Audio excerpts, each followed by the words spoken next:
여러분 안녕하세요. 기간조입니다. 모의고사 15회 시작할게요. 여러분 모두 합격 가자. 좋아요 눌러주세요. 간호하면서 알게 된 환자의 비밀은 누설하지 않는다. 다 알고 계시죠? 누설했을 때 벌칙 어떻게 되나요? 3입니다. 3년 이하의 징역 또는 3천만 원의 벌금을 낸다. 환자에게 약을 잘못 주었을 때 보고해야겠죠? 간호조무사는 간호사의 지시하에 업무를 조력한다. 그래서 간호조무사예요. 업무를 조력하기 때문에 간호조무사의 직업윤리와 태도 중요하죠. 국가고시 반드시 나옵니다. 직업윤리에서 가장 중요한 거, 직업윤리를 이해함으로써 문제 해결할 때 직무의 한계를 파악할 수 있다. 우리가 다 아는 게 아니에요. 나의 한계를 인정해야 돼요. 그래서 항상 보고하는 거죠. 지혜롭고 양심적인 판단을 하게 된다. 법적인 책임 한계를 식별하는 데 도움이 된다. 어려움을 극복하고 감사와 기쁨 보람을 느낀다. 지시된 보조적 업무의 한계를 임의로 넘어서는 절대로 안 돼요. 우리가 판단하게 되면 사고가 납니다. 아시겠죠? 검사물 채취는 하지 않습니다. 환부의 드레싱은 거의 다 의사가 합니다. 약을 투여하지 않아요. 간단한 치료조차도 하지 않습니다. 간호조무사의 윤리 강령시 정직한 행동을 하고 동료 간에 상호 협조한다. 타인에게 위해한 결과가 발생되지 않게 정신을 집중해야 될 의무가 있다면 이게 뭐죠? 주의 의무 태만이에요. 우리가 침상 난간 올려주지 않아서 환자가 떨어져서 낙상 입고 뼈 부러졌어요. 주의 의무가 태만하다 할 수 있습니다. 핫팩 뒤졌는데 화상 입었어요. 이것도 주의 의무가 태만하다. 환자가 자기 결정권을 보호하기 위해서 우리가 사전에 설명을 해줘야 되거든요. 이것을 하지 않았을 때 뭐죠? 설명 동의의 의무가 안 된 거죠. 설명 동의 의무도 있고 주의 의무 태만하면 안 된다. 의사가 부도덕한 행위를 요청했을 때는 환자한테 해가 된다면 거부를 해야겠죠. 환자의 이상 증상이 있어, 의문점이 있어 간호사에게 보고하고 간호사에게 직접 문의하세요. 이렇게 설명해야 됩니다. 환자를 동정하면 안 되고요. 수용하고 이해만 하세요. 간호조무사는요. 뭐를 넘어서는 안 된다? 업무의 한계를 넘어서는 안 된다. 한계를 인정해야 돼요. 그럼 우리가 하는 일은 뭐가 있어요? 환경정비, 환자 관찰, 식사 보조, 개인위생 보조, 환자 교육, 검사물 수거, 이동 같은 거. 병원 간호 행정을 기획할 때 누구 중심으로 이루어질까요? 환자 중심으로 이루어집니다. 우리가 현대간호의 경향 환전제 배웠잖아요. 환자 위주 전인간호 재활간호이다. 환자의 식사 계획은 누가 책임질까요? 간호사요? 간호조무사요? 아닙니다. 의사예요. 식단은 의사의 오더에 의해서 움직입니다. 혈액의 성분 중 백혈구는 식균작용, 적혈구는 산소를 운반한다 그랬죠? 혈소판은 응고한다, 판을 응고한다, 혈액을 응고한다. 요거 정말 중요하지 않습니까? 저산소증의 초기 증상은 안절부절하고 불안하고 청색증, 호흡과 맥박이 높다는 거. 저산소증 우리 뭘로 확인했죠? 동맥혈 가스분압 검사 아보가로 확인했어요. 산소 분압이 80 이하면 저산소증이다. 그래서 산소 분압이 80에서 100이 정상이다. 요걸로 저산소증을 볼 수 있었다. 또 폐기능 체크하는 것은 이산화탄소 분압이었고 신장 기능 체크하는 것은 중탄산염이었다. 이거 국시에 잘 안 나옵니다. 그냥 가볍게만 들으세요. 청색증의 원인, 청색증, 얼굴이 푸르게 되는 거예요. 왜? 불충분한 폐포의 환기, 폐포의 모세혈관 손상으로 산소 부족이 왔을 때 청색증이 옵니다. 24시간 총 소변량이 몇 미리 이하면 무뇨일까요? 100ml입니다. 100ml 굉장히 적어요. 종이컵 하나 정도예요. 요 정도라면 무뇨이다. 하루 종일 종이컵 하나에 오줌만 나왔어. 이거 무뇨라고 할 수 있겠죠? 무뇨는 100cc, 미리가 cc랑 같아요. 핍뇨는요. 시간당 30cc고요. 하루에는 500cc 이하면 핍뇨입니다. 우리 요 비중이 높으면 핍뇨고 요 비중이 낮으면 다뇨라고 했죠? 이거 우리 어떻게 외우기로 했어요? 요비중 낮다뇨, 요비중 낮다뇨 기억하시죠? 요비중 낮다뇨, 요비중이 낮으면 다뇨이다. 요비중이 높으면 핍뇨이다. 핍뇨다뇨, 핍뇨다뇨 이렇게 외울까요? 엘니뇨, 라니냐 이거랑 똑같죠? 엘니뇨 해수면의 온도가 높다. 라니냐 해수면 온도가 낮다. 또 이렇게 해야겠네요. 어쩔 수가 없네요. 핍뇨다뇨, 핍뇨다뇨 이렇게 해야겠어요. 핍뇨는 요 비중이 높다. 다뇨는 요 비중이 낮다. 핍뇨다뇨, 엘니뇨, 라니냐, 핍뇨다뇨 이렇게 외울게요. 소변 번호 나분 소변량이 50cc 이하일 때 잔뇨입니다. 여러분 무뇨는 아셔야 돼요. 하루에 100cc다. 핍뇨는 하루에 500cc 이하로 나온다. 하지만 시간당 30cc 이하이다. 핍뇨, 다뇨, 엘니뇨, 라니냐. 태아의 심은 청취는 임신 무슨 증후군이에요? 태아가 일단 나왔죠. 임신 확실한 거죠. 확정적인 징후이다. 임신 가능 징후는요? 임신을 했을 것 같아. 가능은 해. 확정은 아니야. 뭐예요? 일단 생리가 끊겼어요. 그리고 입덧해요. 배가 막 튀어나와요. 이러면 임신한 거 아니야? 근데 알고 보니까 뭐 살이 쪘을 수도 있고 속이 안 좋은 걸 수도 있고 뭔가 문제가 있을 수도 있잖아요. 월경 중단, 입덧, 복부가 증대된다면 임신 가능 징후이지만 확정적으로 하려면 태아가 있어야 된다. 그래야 임신이잖아요. 태아의 윤곽이 촉진됐다든지 태아의 심장 소리가 나와서 태아의 심음을 청취했다든지 태동이 느껴진다. 초음파에 의한 태아를 확인했다. 이러면 확정적인 징후라는 거. 성인이 길거리에 쓰러져 있어요. 여보세요, 괜찮으세요? 언어적 사정을 하겠죠. 어깨를 두드리면서 맥박 어디다 확인해요? 맥박 목에다 확인합니다. 경동맥이에요. 성인과 소아는 경동맥에 확인했는데 영아는 0에서 1 쓰잖아요. 애기들이 목이 짧아요. 그래서 상안동맥 어디에요, 여러분? 여기 팔뚝 여기다가 맥을 잽니다. 노인 권장식이 좋은 거 많이 먹어야겠죠? 일단 칼슘을 많이 먹어야 되고요. 포화지방이 좋은 거예요? 불포화지방이 좋은 거예요? 불포화가 좋은 겁니다. 그 다음에 저콜레스테롤을 먹어라. 저열량이 적합하다. 왜 저열량을 먹을까요? 기초 대사량이 적어져서 조금만 먹어도 살이 쪄요. 그래서 조금만 먹고 많이 움직여야 됩니다. 길에 쓰러져 있는 50대 남성을 발견했을 때 우선적으로 여보세요, 괜찮으세요? 양쪽 어깨를 살살 두드립니다. 그게 뭐예요? 언어적 자극으로 의식을 확인한다. 이게 2020년 아마 하반기에 나왔을 거예요. 여보세요, 괜찮으세요? 이렇게 반응을 확인합니다. 그 다음에 하는 건 뭐예요, 여러분? 반도, 각이, 인상. 반응을 확인했죠? 거기 노란 티 입으신 분 119에 신고 좀 해주세요. 빨간 티 입으신 분 자동 심장 충격기 좀 갖다 주세요. 이렇게 말하는 거죠. 도움을 요청합니다. 그리고 나서 심폐소생이 들어가는 거예요. 심폐소생. 심장 소생하는 건 가슴 압박이죠? 폐 소생하는 건 인공호흡이죠? 중간에 기도유지가 들어갑니다. 고개를 똑바로 제껴요. 그래서 가슴 압박 때 인공호흡 30대 2로 하죠. 이 사이클 1분에 3번에서 4번 돌립니다. 가슴 압박이 1분에 100에서 120회 아니에요. 그죠? 그리고 나서 마지막에 상태를 확인하는 거예요. 반도각이 인상. 이게 바로 사람이 쓰러져 있을 때 구명하는 그 순서 아니겠어요? 손에 화상을 입었을 때 어떻게 해야 돼요? 수포 생기기 전에 반지 제거해야죠. 또는 부종이 생기기 전에 반지를 제거해야죠. 부종이 더 적합하겠네요. 수포가 생겼다. 2도 화상이에요. 일단 화상을 입었으면요. 찬물에 15분을 담궈줍니다. 또 여의치 않아 담글 수가 없어. 그러면 물에 적신 거즈나 수건으로 감싸고 병원 가야겠습니다. 아시죠? 그리고 몸에 장신구가 있다면 빨리빨리 빼야 돼요. 붓고 나면 안 빠져서 전기톱으로 잘라야 되거든요. 화재가 났어요. 화재가 났을 때 제일 먼저 불이야 하고 소리친 다음에 어떻게 해요? 코와 입을 가리고 젖은 수건으로 낮은 자세로 도망가는 거예요. 구조는 어디서 기다려요? 바람이 불어오는 쪽에서 구조를 기다려. 아시죠? 바람이 불어오는 쪽에서 구조 기다리셔야 돼요. 그러면 소화기는 어느 쪽으로 써요? 바람이 불어오는 쪽에 반대쪽으로 소화기를 쏘셔야 됩니다. 왜? 선풍기가 내 쪽으로 바람이 오는데 내가 그걸 향해서 소화기 쏜다고 생각해보세요. 내 얼굴에 다시 다 분모되겠죠? 그래서 바람이 불어오는 쪽을 등지고 선풍기를 등지고 그리고선 소화기를 쏜다 생각하세요. 그럼 그 바람에 의해서 더 소화기가 멀리 날아갈 거 아니에요. 효과도 더 좋다. 둘 다 외우면 여러분 둘 다 틀리시잖아요. 바람이 불어오는 쪽에서 구조를 기다리세요. 아시겠죠? 음식물에 걸렸어. 하임리히법입니다. 그냥 딱 나와야 돼요. 9개월의 영아는 어떻게? 등을 두드려 주겠죠. 특히나 견갑골을 두드려 줍니다. 이 등허리의 뼈가 견갑골이잖아요. 여기를 이게 약간 손을 이렇게 컵처럼 이렇게 만들어요. 소아의 경우 양쪽 견갑골 사이를 주먹으로 콕콕콕콕 4, 5회 갖고도 안 되더라고요. 실제로는 계속 쳐줍니다. 그리고 약간 고개를 낮춰야 돼요. 그래서 이 입에 있는 게 빠져나가야 됩니다. 엄마들 정신 차려야 돼요. 막 울고불고 할 때가 아닙니다. 무릎에다 아기를 껴요. 그리고 나서 등을 계속 쳐야 됩니다. 아시죠? 의식이 있을 때는 주먹을 쥐고 명치를 위로 밀어 올린다.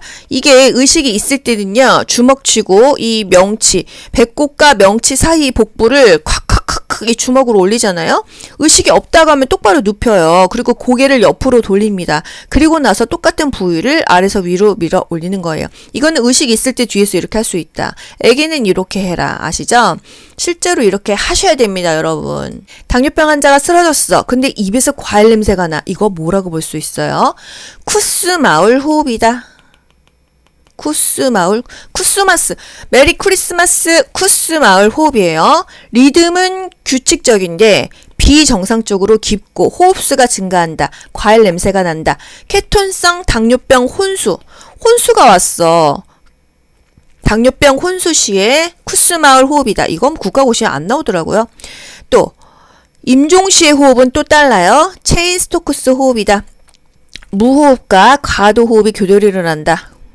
무호흡, 가만히 있다가 이런 느낌입니다. 여러분 코골이들이 가만히 있다가 갑자기 코 골잖아요. 똑같아요. 임종시 호흡은요. 체인 스토크스 호흡. 이거 어떻게 외워요? 누워서 임종을 할 때 팔 이렇게 손 모으고 있잖아요. 약간 이렇게 모으고 있다. 그래서 체인 스토크스 호흡이다. 이렇게 기억하시고요.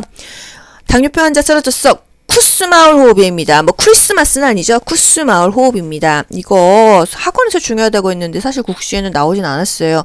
모의고사에 한번 나왔네요. 모유수유의 장점은요. 엄마 아이가 연대감이 있죠. 엄마가 젖을 먹이니까. 자궁 수축이 증가가 되면은 뭐가 좋아요? 수축이 되면 산육기가 감소돼요. 회복이 그만큼 빨라지니까요. 살도 빠져요. 면역력도 증가됩니다. 좋죠? 가슴이 처진다는 단점은 있겠죠.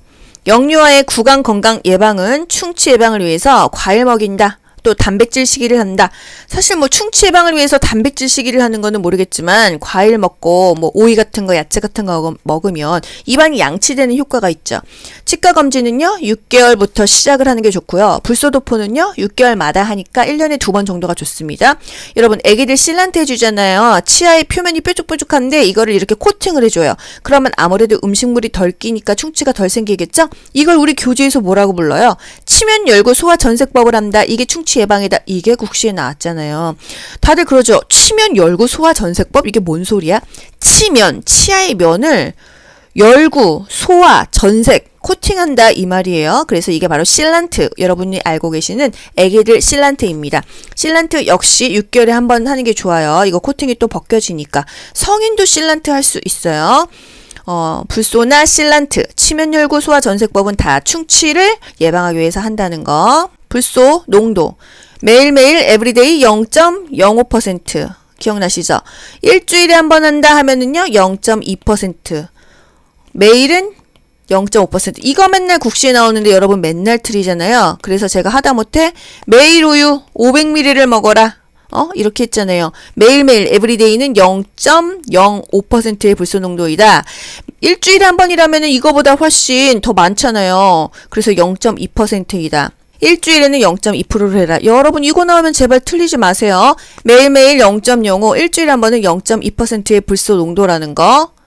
수돗물 불소농도 조정사업 누가 해요? 한국수자원공사 사장이 농도 조절하잖아요. 수돗물 불소농도 조정사업은 시도지사, 시장군수, 구청장 또는 한국수자원공사 사장이 시행도 하고 중단도 한다. 그것까지 다 연결하세요. 욕창 발생 위험이 높은 환자 누구예요? 맨날 누워있는 환자. 마비됐으니까 누워있죠? 부동 환자 못 움직이죠? 그래서 2시간마다 체위 변경해줘야 되잖아요. 근육이 없는 환자, 삐쩍 마른 환자가 욕창에 안 좋다. 살찐 사람이 좋은 것은 욕창에는 또 강해요. 살찐 거는 다 나쁘지만 욕창에는 살 없는 사람보다는 낫다. 왜? 뼈랑 가죽만 있으면 압력을 더 많이 받아서 더 욕창이 생기니까요. 프로마이드 라식스는 뭐다? 이런 말도 안 되는 문제가 국가고시 한번 나왔대요. 이뇨제의 대표적인 이름입니다. 한마디로 진통제는 타이레놀이 유명한 것처럼 이뇨제 중에서 라식스라는 게 있다. 이거는 여러분 이런 거는 암기하실 필요 없습니다. 그냥 이런 게 있다더라. 아 유명한 이뇨제가 라식스야. 아 내가 병원에 취업했는데 원장님이 라식스 오더 있어. 아 그럼 이뇨제구나. 여러분 이뇨제 투여할 때 주의해야 될 거 뭐 있어요? 저칼륨 혈증.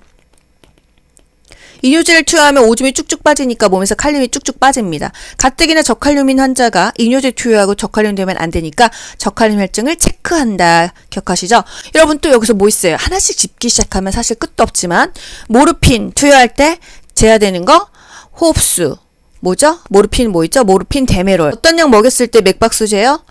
디기탈릭스 디곡신이죠. 인유제는 저칼륨 혈증 체크했죠. 쿠마린, 헤파린, 항응고제잖아요. 이거는 혈액 응고 시간을 체크했습니다. 요런 거 한 번씩 다 떠올리셔야 돼요.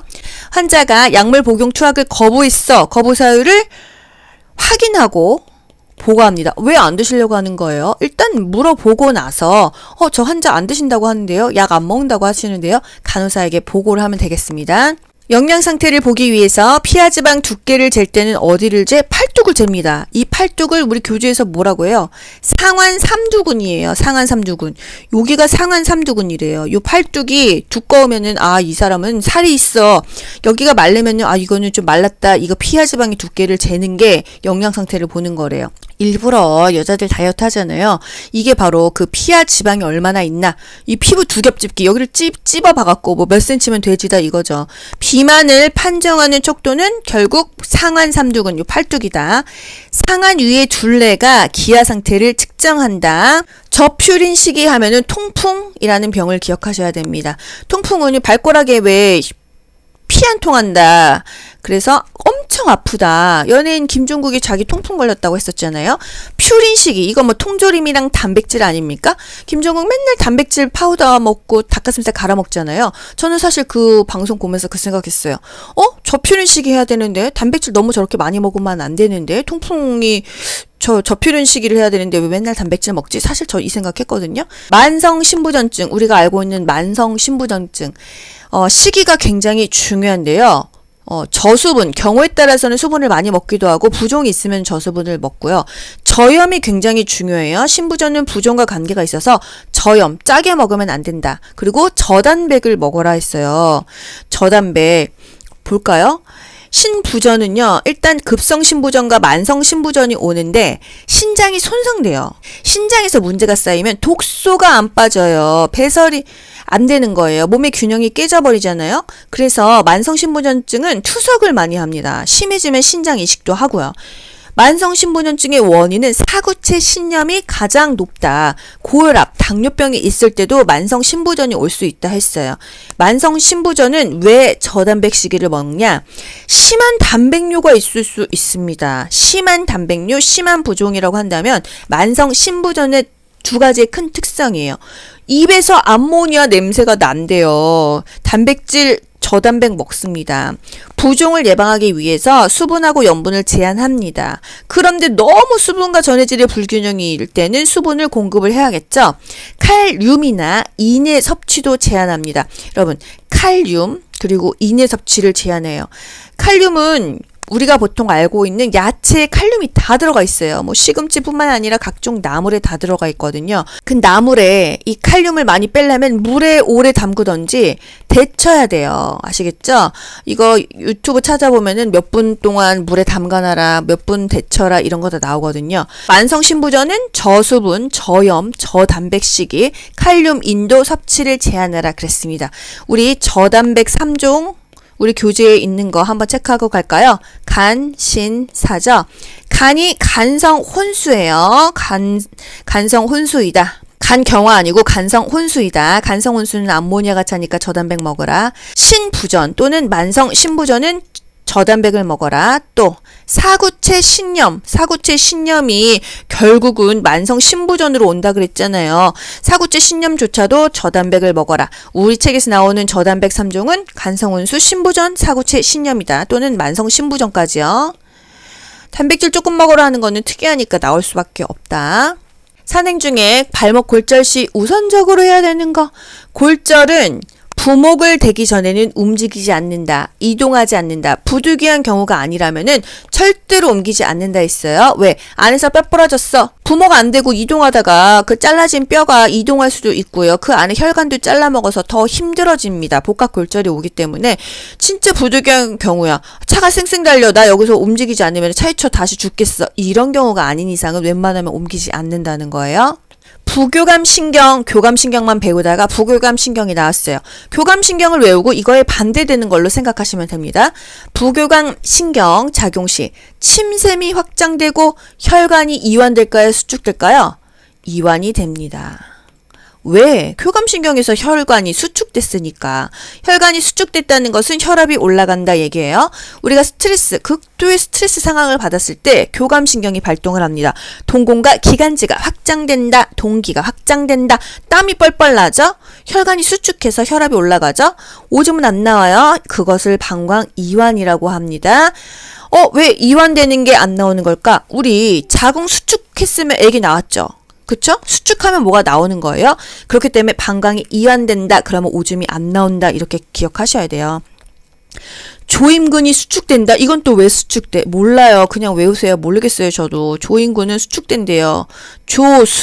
조임근은 수축된다. 이유를 몰라. 이렇게 다 이유를 알기 시작하면 힘들어요. 국가고시는 1분에 한 문제를 무조건 풀어야 되기 때문에 40초에 풀어야 돼요. 마킹까지 하려면. 왜? 100문제를 100분에 풀잖아요. 그 한 문제 1분에 풀고 마킹까지 하려면 최소 10에서 15분 여유가 있어야 되니까 한 문제를 40초에도 풀고 어떤 문제는 5초에도 풀고 어떤 문제는 긴 거는 1분 30초에도 푸는 거예요. 그래서 다 이거를 이해하기 시작하면은 시간이 많이 들어요. 힘들어요. 그래서 빨리빨리 갑니다. 그래서 동기가 확장된다. 땀 안 나. 혈압 올라. 오줌 안 나와. 눈물은 안 나와. 그냥 조임근은 수축된다. 조수. 그냥 보다 보면 보기에서 조수가 기억나실 거예요. 아시겠죠? 무조건 부교감신경은 반대로 가라. 급성 통증에 반응하는 것, 이게 바로 교감신경이에요. 급성 통증 역시 스트레스에 반응하는 거니까요. 동공이 확대된다. 기관지가 확장된다. 땀은 나오지만 눈물 안 나와. 오줌 안 나와. 혈압이 올라. 오줌이 안 나와가 방광이 이완된다는 거. 조수방이라고 외워야 되나요? 조수방이 이런 거 사실 기억 안 날 텐데 그냥 조임근 나왔으면 조수 수축된다 이렇게 보세요. 아기가 탈수 시 체온 올라가요. 아프면 열나죠? 또 체중은 감소됩니다. 탈수됐으니까 체중이 빠질 수밖에 없어요. 대천문이 함몰돼요. 탄력성 떨어지죠. 또 좌욕 시 물이 식으면 따뜻한 물을 2, 3회 더 보충해준다. 그런데 뭐 좌욕 영자침 5에서 10분 아닙니까? 한 번 정도 보충하면 되지 5에서 10분 하는데 두세 번씩 보충할 일은 있을까요? 이 정도 한다. 좌욕 83, 물 온도는 83, 40에서 43도. 그리고 하루에 3번 정도 한다. 석고붕대 환자 나오면은 등척성 운동입니다. 척하면 척 알아야 돼요, 여러분. 아시겠죠? 등척성 운동 뭐 있어요? 석고붕대 환자, 견인치료 환자, 골다공증 환자, 부동 환자, 뭔가 불편한 환자들 등척, 같다, 길이척. 길이가 같대. 그러면 관절을 사용하지 않겠죠? 힘만 줬다 뺐다 하겠죠? 근육의 탄력 유지나 혈액순환이 목적이에요. 아시겠죠? 관절 길이가 같은 운동, 관절 각도가 변화가 없는 거, 등척성 운동. 석고붕대 환자, 견인치료 환자, 골다공증 환자, 부동 환자 다 등척성 운동. 척하면 척 아셔야 돼요. 등장성 운동, 수영은 수영장에서 하죠? 등장성 운동이다. 관절을 사용합니다. 엄청나게 팔다리 다 쓰잖아요. 검사 후 수분 섭취를 증가시켜야 하는 검사는 위관 조영술이다. 조영제 넣잖아요. 조영제 넣으면 물을 많이 먹어야 됩니다. 조영제를 몸에서 빨리 배출해야 되니까. 조영제가 맞으면 굉장히 아프고 뻐근하고 굉장히 기분이 안 좋습니다. 조영제 부작용 있는 분들도 있어요. 조영제 맞고 죽는 사람도 있습니다. 그래서 CT 찍기 전에 조영제 부작용 사실 피내 주사처럼 해가지고 검사해야 돼요. 여러분 조영제 맞을 때 조심하셔야 됩니다. 제가 예전에 어깨인대 파열돼가지고 한참 고생한 적이 있는데 서울대병원 가가지고 조영제 맞는데 맞을 때도 아팠지만 집에 오는 길에 엉엉 울었어요. 너무 아프고 서러워서. 조영제 굉장히 아프다는 거. 그래서 물을 많이 먹어라. 근데 거기서 저한테 물 많이 먹어서 조영제 빼내란 말 안 했습니다. 물을 많이 먹어야 된다.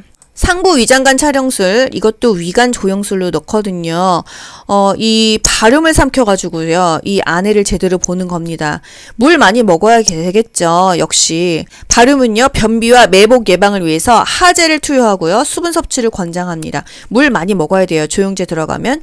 시술하고 나서 하루에서 3일 정도, 24시간에서 72시간 동안 발음이 섞인 똥이 나옵니다. 그래서 흰색변 또는 대변색이 약간 옅어지는 걸 볼 수가 있어요. 조영제가 약간 흰색이기 때문에 변비가 올 수 있으니까 물을 많이 먹어야 돼요. 왜 변비가 올까? 이 발음이 고여 있으면 이 수분이 장벽으로 흡수되면서 발음 성분이 딱딱해진대요.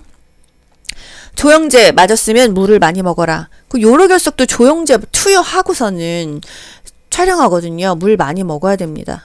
아기의 성장 발달 굉장히 중요하죠. 방향성은요, 일정하고 규칙적이에요.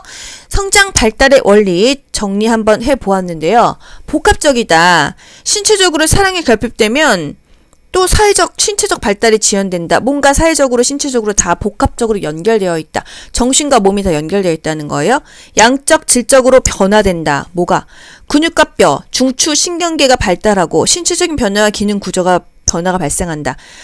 또 연속적이다. 비가역적. 나 돌아갈래? 돌아갈 수가 없다. 가역적. 돌아갈 수가 없다. 예측은 가능하다는 거. 여러분 예측이 가능하다는 거 요거 좀 특이하지 않나요? 예측이 가능하니까 예방접종 몇 달에 뭐 맞고 몇 달에 뭐 맞고 이거를 예측하는 거예요. 일정한 방향으로 성장을 한다. 규칙적이라는 거예요. 머리에서 발끝 큰 근육에서 작은 근육으로 성장한다. 몸의 중심에서 말초로 전체적인 활동에서 부분적인 활동으로 일반적인 면에서 특수한 면으로 이게 뭔 소리예요? 손바닥 전체 쓰다가 손가락으로 쓴다. 뭔가 특수해진다. 세부적으로 변한다. 이거예요. 주기적인 성장 속도. 신체의 각 부분은 성장 속도가 같아야 달라요? 다르다. 이거 좀 특이하니까 또 아세요. 신체의 성장 속도는 다르지만 일정한 방향, 규칙적으로 성장한다는 거예요. 아시겠죠? 성장 속도가 왜 달라? 영아기에는 길이가 늘어나, 유아기에는 다리의 빠른 성장, 개인차 당연히 있죠. 저도 엄청 조그마다가 고1 때보다 확 컸거든요. 개인차는 있다는 거. 유아 발달 과정 원리에서 성장 발달은 전체적인 면에서 부분적인 면으로 발달한다. 아동 운동의 발달 특성, 이게 뭐 애기든 아동이든 다 연결이 됩니다. 두미 법칙, 머리에서 다리로 간다. 근원 법칙, 중심에서 말초로 간다. 중심에서 말초? 우리 미운수 목욕 열 내릴 때 큰 동맥부터 닦는다고 했어요. 중심부터 말초라는 의미죠. 그런데 반대, 침상 목욕은요, 혈액순환 때문에 말초에서 중심부로 닦는다고 했습니다. 또 아동운동 전체적인 활동에서 부분적인 활동, 큰 근육에서 작은 근육, 일반적인 운동에서 특수한 운동으로 각각 다른 속도로 성장을 한다. 유아의 행동 특성, 퇴행합니다. 애가 이상한 짓 해요. 갑자기 애기가 돼요. 거절증, 나 싫어! 엄청 또 떼쓰죠. 낙상 조심해야 됩니다. 분노 발작, 관심을 끌기 위한 행동이에요. 그냥 관찰하고 지켜만 봐요. 마트에서 아기가 막 떼쓴다고 한다면 어떻게 한다고 했어요? 그냥 모르는 척하지만 잘 관찰한다 그랬어요. 다치지 않게. 분리불안 중요하죠. 국가고시에 나왔어요. 분리불안 뭐예요? 엄마한테 떨어지면 울고 불고 난리 나잖아요. 이게 바로 유아기의 특성이라는 거. 사용하던 것만 고집합니다. 때 꼬질꼬질한 인형을 고집해요. 심리적인 요인으로 야누증이 발생할 수 있다. 대변은요, 12에서 18개월에 가립니다. 이때 대천문이 닫힌다고 했어요. 소변은 더 오래 갑니다. 이 대변 가리고 나서 소변 가리는 거예요. 24개월. 사실 애기들 막 오줌 막 더 한참 이후에도 싸잖아요. 밤에 소변 가리는 건 더 늦다. 3, 4세이다. 아동학대 신고 의무자 한번 볼게요. 누구든지 아동학대 범죄행위를 알게 됐거나 의심이 있을 때는 신고합니다. 그냥 확실해서 신고하는 게 아니에요. 노인학대나 아동학대 모두 의심되면 신고하는 거예요. 확실한지 아닌지는 어디서? 수사기관에서 수사를 하겠죠. 112에 신고하시면 돼요. 아동보호 전문기관이나 수사기관에 신고한다. 112에 신고하세요. 아동보호 전문기관 전화번호 알려면 네이버 뒤져야 되잖아요. 노인학대 노인보호 전문기관이었죠. 보호 전문기관은 똑같다. 친구들 옆에서 놀고는 있지만 따로 장난감 가지고 혼자 노는 시기는 유아기이다. 유아기 1에서 3세죠. 혼자 잘 논다. 자율성 대 수치감. 에릭슨 기억나시죠? 자율성 대 수치감. 자율성이 있으니까 장난감 혼자 따로 가지고 놀아. 하지만 똥오줌 못 가려. 그러면 수치감이 생길 수가 있다. 조산 경험이 있는 여성은 고위험 산모라고 볼 수 있다. 낙상 경험이 있는 대상자는 낙상 위험군이라고 했었죠. 뭔가 안 좋은 경험이 있으면은 더 안 좋다는 거. 우리 PTSD도 외상후 스트레스 장애도 안 좋은 기억이 있는 사람들이 회복을 못 하잖아요. 고위험 분만 대상자가 누구냐? 조기 분만했을 때. 임신 20주면은 5개월입니다. 임신 37주 전에 태어나면은 조산하죠? 조기 분만했을 때 엄마가 위험하다. 다태 임신, 쌍태아, 또 뭐 3태아 있잖아요, 요즘에. 양수 이상증. 양수가 과다하면은 2000ml 이상이고, 양수가 과수하면은 500ml 이하였어요. 이 쌍태아, 이 다태 임신이 양수 과다증이 생긴다 그랬어요. 오히려 양수가 조금일 것 같아서 과소증 같지 않습니까? 하지만 몸이 알아서 양수를 만들다가 너무 오버해서 많이 만들었다. 양수 과다증이 온다는 거. 만삭 전에 족이 파막됐어. 그랬을 때 양막이 깨지면은 37주 이전에 미숙아가 태어나니까 고위험 분만이다. 난산, 골반은 조그만데 애기 머리가 커. 이런 경우는 재앙절개 하잖아요. 항상 이런 것들이 고위험 분만이라는 거. 재앙절개했어. 흡입 만출 수술했어. 겸자 분만술했어. 이런 상가적인 수술했을 때 고위험 분만이라는 거. 웬만한 거 솔직히 다 고위험 분만 아닙니까? 정상적으로 40주가 넘고 자연 분만하지 않는 이상은 다 고위험 분만이라는 거예요. 애 낳기 힘들다. 침요법. 구부러진 현상은 만침이다. 구부러질 만입니다. 아시겠죠? 손톱에 윤기가 없어. 간 나와야 돼요. 혈액을 저장하는 기능을 갖고 있는 기관은 간이다. 여자의 생식기 하면은 간이에요. 남자 생식기 하면은요, 그거는 방광입니다. 아시죠? 치근의 가장 가운데에 있고 신경과 혈관이 분포되어 있다. 치수예요. 우리 치과에서 신경 치료하는 거, 엔도하는 거, 신경 치료가 뭐예요? 치수 치료하는 거예요. 치수를 죽이는 치료입니다. 여기서 진짜 국가고시 정말 맨날 나오잖아요. 치아의 바깥층이다 하면은 범랑질.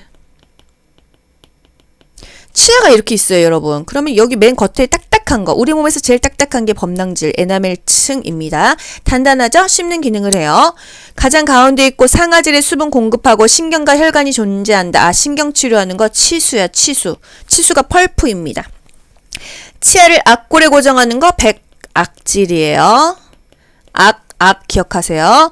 이 악골, 치아를 잇몸은 여기까지밖에 안 있죠. 이 밑에 뿌리가 있죠. 이게 바로 백악질이에요. 치아를 이렇게 백악질이 치아를 둘러싸요. 그래서 뼈에 악골이 뭐예요? 이 잇몸 뼈입니다. 여기에 고정시키는 게 백악질이다.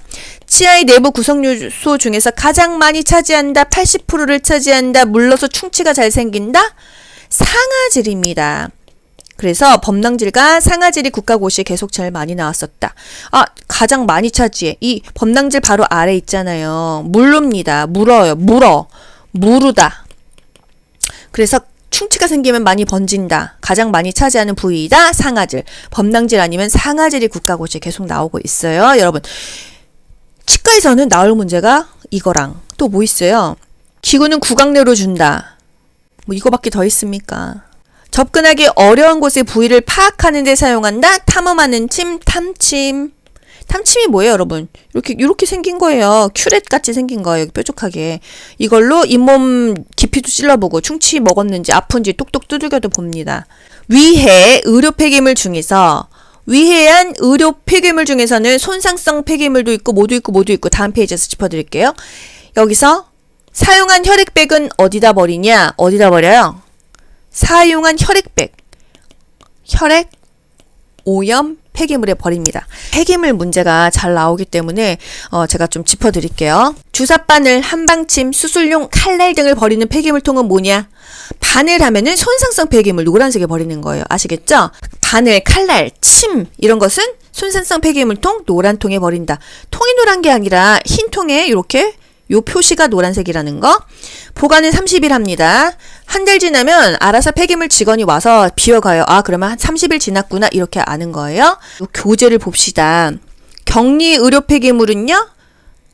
최대 보관 기간이 7일이고 그 도형의 색상이 붉은색이라는 거. 위해 의료 폐기물에는 여러 가지가 있는 거예요. 이 중에 손상성 폐기물이 있죠.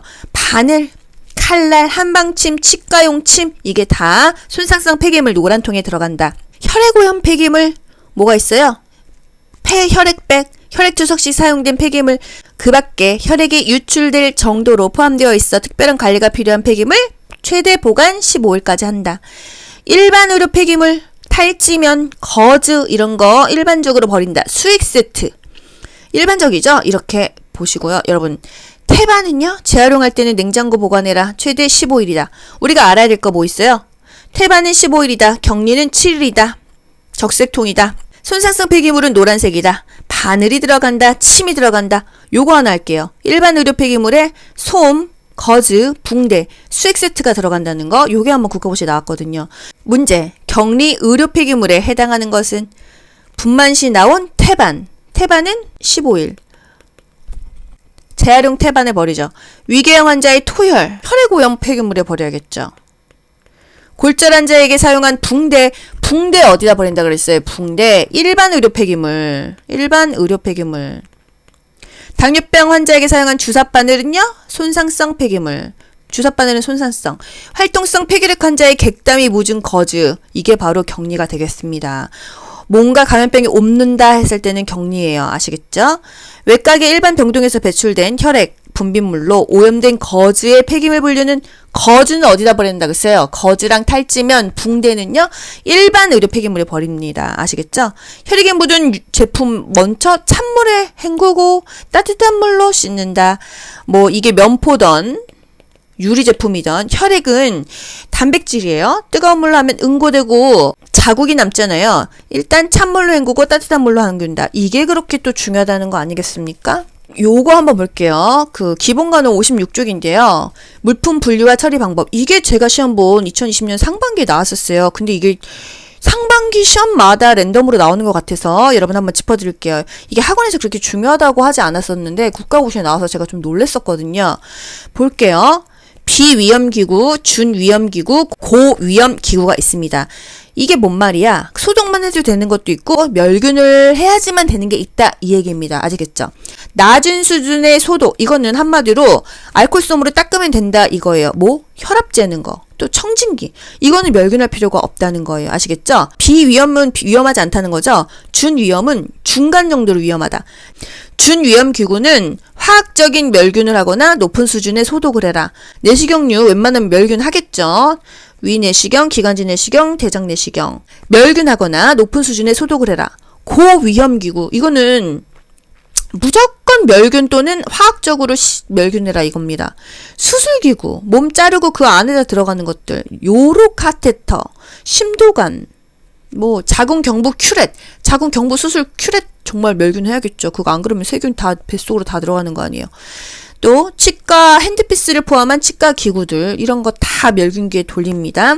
그래서 혈압 측정기, 청진기, 대소변기, 심전도 사실 알코올솜으로 닦는 건커녕 제가 건강검진센터 실습하면서 깜짝 놀란 게 사람마다 심전도 하는데 알코올솜으로 닦지도 않아요. 더러워 죽겠어요. 휴지로만 닦습니다. 그래서 낮은 수준의 소독이다. 그냥 세균이 드글드글 할 것 같아요. 알코올을 100%로 쓰지 않죠? 왜? 물을 섞습니다. 70에서 75%가 소독용 알코올의 농도예요. 왜 이거 물 섞을까? 유수 알코올, 물이 있다 이겁니다. 유수. 왜 살균력이 더 높으냐면요. 알코올에 수분이 첨가되면 이 낮은 농도에서 세균이 더 잘 응고된대요. 그냥 100% 알코올만 한 거보다. 그래서 물을 섞습니다. 70에서 75%는 소독용 농도고요. 열 내릴 때는 30에서 50%의 알코올 농도로 열을 내립니다. 예전에 저희 언니가 엄청 열이 나서 응급실 갔는데 알코올로 막 닦더래요. 추워 죽는 줄 알았다고 했거든요. 그 농도가 30에서 50%겠죠? 집단교육에서 시범교육은요. 시범교육 우리 맨날 뭐 배웠어요? 최근의 내용, 최신의 방법. 지켜보는 것은 관찰법이다 했었죠? 근데 왕래식 교육 방법이다. 왜? 선생님이 시범 보이고 학생 보고 해봐 하고 평가하잖아요. 설왕설래 왕래식이다. 또 임산부들에게 모유 수유했어 또는 신생아 목욕법 했어. 가르쳐줄 때는 시범교육을 가르쳐주죠. 최신의 내용, 최근의 방법, 평가법 한번 해보세요. 가르쳐주고 관찰하는 거 관찰법이에요. 인슐린 자가주사 복부에 하는 거 모형으로 알려줬어. 자기 몸에 해보세요. 이것도 관찰법으로 평가한다는 거. 여러분 이제 이거 귀가 닳도록 하시죠? 중요합니다. 잘 나오는 부분이라서 모의고사마다 계속 나오지 않습니까? 이런 것들이 국가고시에 나올 확률이 당연히 높다. 별 5개 중에서 5개라고 말할 수가 있겠어요. 최소 4개. 실물이나 실제 상황 교육의 장점이 뭐예요? 실물 보면 얼마나 재밌겠어요. 흥미를 유발시킨다는 거. 보건위생, 방역, 사회보장 등의 업무를 관할한다. 지역보건조직의 기술 지원을 담당하는 보건행정조직이 뭐냐? 보건복지부이다. 업무를 담당하면 복지 업무 이렇게 가라고 했잖아요. 그쵸? 우리나라는요. 보건행정조직이 이원화되어 있습니다. 왜? 보건복지부와 행정안전부로 나뉘어져 있어. 업무는 보건복지부에서 하고 사람과 돈을 담당하는 거, 인력과 예산을 담당하는 것은 행정안전부에서 한다. 그래서 굉장히 골치 아프다. 여기서 업무하려고 하면은 돈은 행정안전부에서 끌어와야 되는 거예요. 행정안전부에서 사람과 예산은 있는데 그 업무는 또 보건복지부 가서 허락받아야 되는 거예요. 그쵸? 중앙과 지방이 있죠? 중앙 하면은 보건복지부.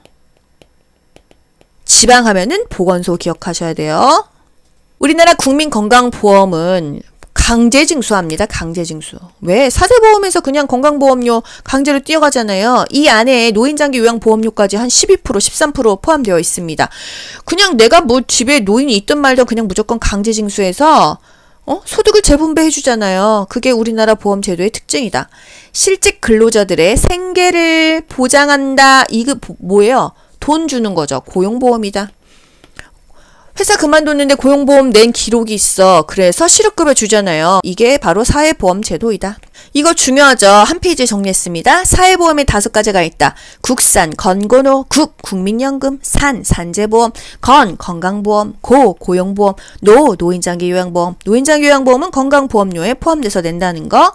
이 중에서 소득 보장하는 게 뭐냐, 의료 보장하는 게 뭐냐, 둘 다 보장하는 게 뭐냐, 과거에 한번 나왔어요. 소득, 돈만 보장하는 거는 연금입니다. 아시겠죠? 돈만 보장하는 것은 고용보험이에요. 실업급여 주니까. 근데 둘 다 보장해주는 게 산재보험이 하나 있어요. 이러다가 손가락 잘렸어. 의료도 보장해줘야죠. 병원 가야 되니까. 돈도 줘야 됩니다. 나머지 2개는 의료 보장이에요. 건강보험하고 노인장기 요양보험. 요거는 항상 세트로 묶으세요. 돈도 한꺼번에 걷어가니까요. 우리나라 건강보험 제도에 관한 설명으로 옳은 것은 이거 국시 나오잖아요. 균등한 보험급여를 보장한다. 강제로 뛰어간다. 우리나라 건강보험제도 보험자는 누구고 가입자는 누구예요? 보험자가 누구예요? 돈을 받아먹고 뭔 일 있을 때 그거 해결해주고 돈 내주는 사람이 보험자입니다. 공단이에요. 공단. 건강보험공단. 여기서 돈 받아가고 일 있으면 해결해준다. 가입자는 국민이다. 우리입니다. 우리가 돈 내잖아요. 가입하고 싶지 않지만 강제 가입이니까. 국민건강보험제도는 소득을 재분배해준다. 왜? 사회공동 연대 책임을 통해서 소득을 재분배해줘. 왜? 보험료는 차등 부과해. 월 1,000만 원 버는 사람은 한 달에 거의 50, 100 내지 않습니까? 그런데 100만 원, 200만 원 버는 사람은 한 10만 원, 20만 원 냅니다. 10배 차이가 나. 차등 부과해. 하지만 혜택은 균등하다는 거. 많이 내는 사람은 억울할 수 있겠지만 그게 바로 소득의 재분배예요. 어쩔 수가 없어요. 연대 책임을 져야 되니까요. 직장 가입자와 지역 가입자 2가지밖에 없습니다. 선택의 여지가 없어요. 국민건강보험공단에서 지불하는 제3자 지불제도. 우리가 한 20% 냅니다. 나머지 80% 누가 내줘요? 이 공단에서 보험자가 내주잖아요. 그러니까 이게 바로 제3자 지불제도예요. 제3자가 내고 나는 20%만 낸다는 거. 본인 부담금이 한 20%인데 일반 그 병원에 그런 외래라든지 입원비는 20%입니다. 하지만 노인장기 요양보험 등급에서요. 재가급여는 15% 내고 시설급여는 20% 냅니다. 그리고 나라에서 20% 지원해줘요. 그리고 나머지 60에서 65%를 건강보험공단에서 내주는 거예요.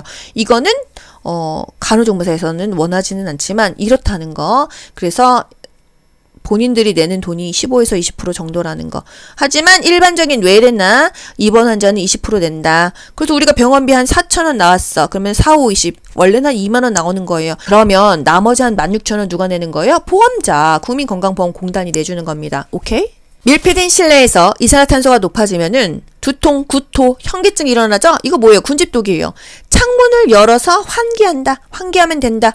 이산화탄소는 대기오염의 지표가 아니라 실내 오염의 지표라고 했어요. 그래서 환기만 해주면 된다. 그래서 대기오염의 지표다. 그러면 CO2는 X 아니에요. 대기오염의 지표는 2차 대기오염물질 OR 스케펜 기억나시죠? 상수도 식수에서 발견되면 낭되는 거 뭘까요? 똥균입니다. 대장균이에요. 대장균 나오면 그거 먹어도 돼요? 안 되죠. 이것도 중요하잖아요. 음료수에 적합한 구비 조건. 먹는 물은요. 무색 투명해야 돼요. 이상한 맛, 이상한 냄새 없어야 돼요. 찌릉내 나고 꼬린내 나고 똥내 나면 그 물을 어떻게 먹습니까? 대장균은요. 100cc 중에서 검출되지 않아야 합니다. 일단 몇 cc 떠나서 검출되면 안 돼. 먹는 물에는 똥물이 있으면 안 돼. 똥균이 있으면 안 돼. 그게 100cc. 종이컵 하나 정도를 담아서 이 안에서는 없어야 된다 이거예요. 대장균은 분변 오염의 지표이다. 똥균이다. 아시죠? 폐하는 5886이다. 제가 추격자가 588 온 줄 알았더니 4885래요. 그래서 5.8에서 8.6인데 5885 이렇게 기억하셔도 되잖아요. 그냥 비슷하다. 5886이다. 일반 세균은 100마리 이하여도 된대요. 1cc 중 100cc 아니야. 일반 세균은 1cc면은 진짜 코딱지만큼 아니에요? 이 안에 100마리 이하여야 된다. 굉장히 너그럽지 않습니까? 일시주 중에 100마리까지는 괜찮다. 나 손에 균 두글두글해도 이 손으로 새우깡 집어먹을 수 있다 이거예요. 하지만 똥균은 안 된다. 나 똥물은 먹을 수가 없다. 대장균은 하나도 없을 것. 이거 맨날 바꿔서 나오잖아요. 우유의 단백질을 살균한다. 저온살균법. 저온살균이요. 우리 교재에요. 기본 간호에는 63도로 되어 있습니다. 그런데 저쪽 공중 쪽에는요 60에서 63도로 되어 있어요. 둘 다 맞아요. 한 60도 또 61에서 65 이것도 기본 간호에 있어요. 그냥 한 63도 60도에서 30분간 가열하는 것이다. 이게 저온살균이다. 우유살균하죠? 또 예방주사액 소독도 저온살균으로 하고요. 뭐 주스나 간장도 저온살균합니다. 균은 죽이는데 영양 손실이 적어서 좋다는 거. 단점은요. 미생물이 완전히 살균은 안 되잖아요. 저온살균이니까. 멸균은 안 된다는 거. 뭐 어느 정도의 살균 정도는 되겠죠. 유해가스 발생 시 이를 막기 위한 보호구는요. 방독 마스크이다. 방진 마스크는 먼지를 막습니다. 장기 요양기관이 운영하는 노인 요양시설, 노인 요양 공동생활가정, 공생. 이것을 장기간 입소해서 이런 것을 하는 장기 요양 급여는 뭔 급여예요, 이게?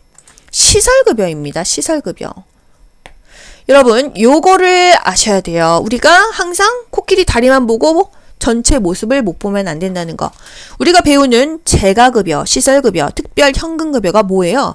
이게 바로 장기 요양급여의 세 가지입니다.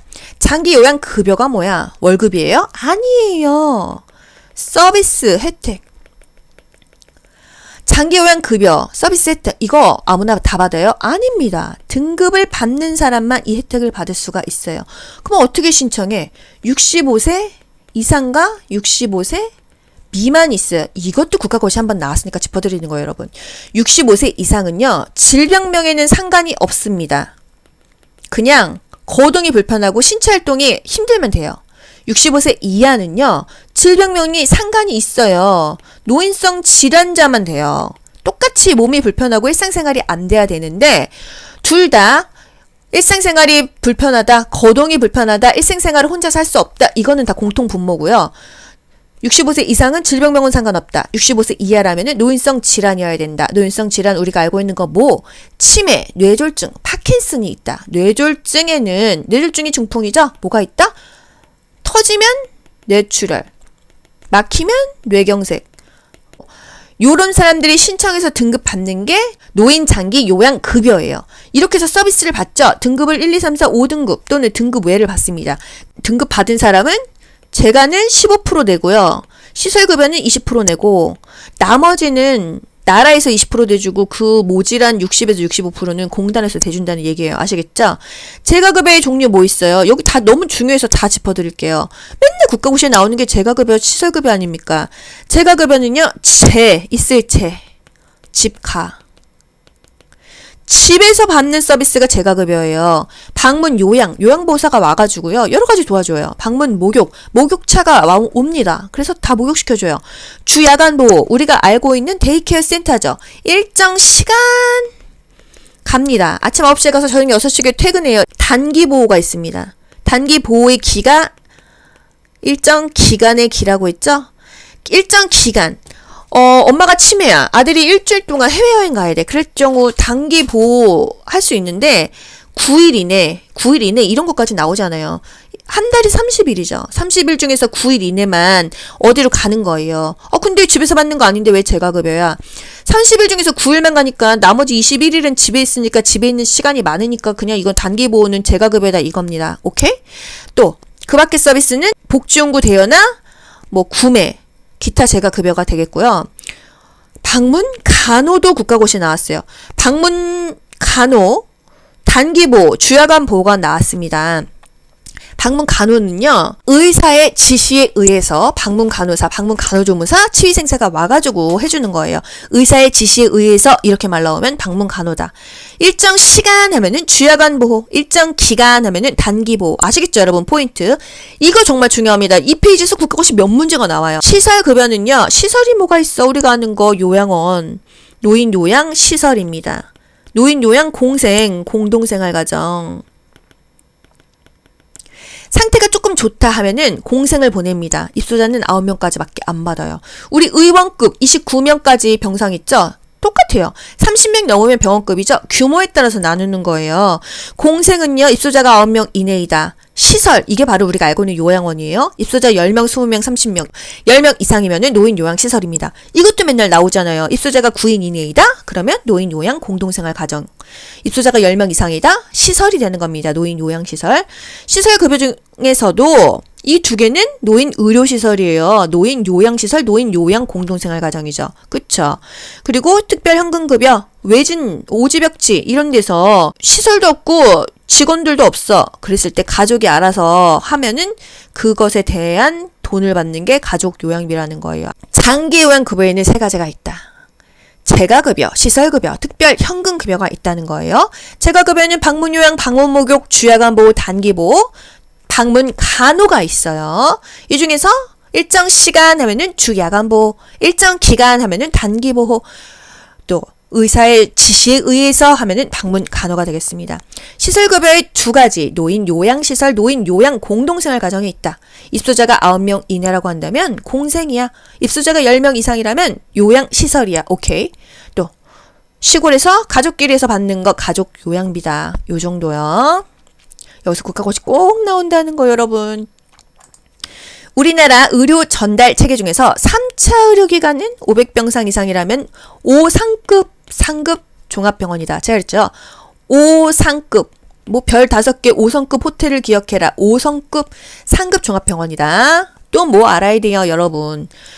병상이 29개면 의원이죠. 병원은요 30병상 이상이어야 됩니다.